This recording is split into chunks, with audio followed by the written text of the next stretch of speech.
Whether an item can be cross-docked is something you must check before posting the warehouse receipt. Now I've created an example, so let me open this warehouse receipt.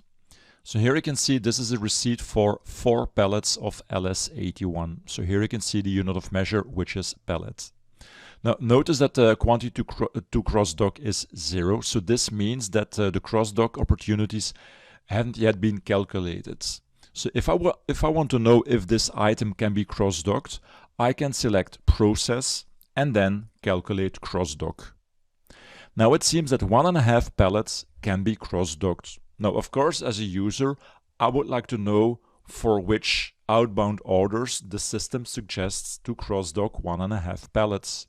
So by selecting the field and clicking here on the lookup, the program shows the cross-dock opportunities. And so here you can see cross-dock opportunities, and I can see that this would be for 2 sales orders. So 1 sales order with 12 units and then 1 with 6 units.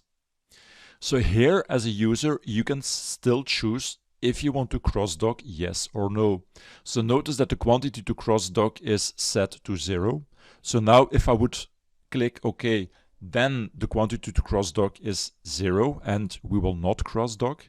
But you can also click here on More Options, Actions, Functions, and then Autofill Quantity to Cross-dock. So this will now fill this field. And now if you click on OK, there we go, we have 1.5 pallets in the quantity to cross-dock field. So now I know the opportunities, and I decided that we actually want to cross-dock this 1.5 pallet. Okay, so let's go and have a look. I will post the warehouse receipt. So let's now check the warehouse put away. So I will select the put away tile in my role center and then open the document. So in here you can now see what a cross-docking is, and okay, it maybe might not be that clear, so that's why let me also add the zone code, because then it becomes more clear. So I will go to Personalize and let's add a field.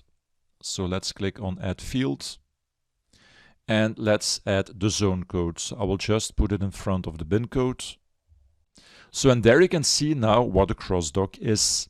So we have received 4 pallets in the receiving zone, and we will place 1.5 pallet in the cross-dock zone and 2.5 pallets in the demo zone, which is apparently the best place for this item.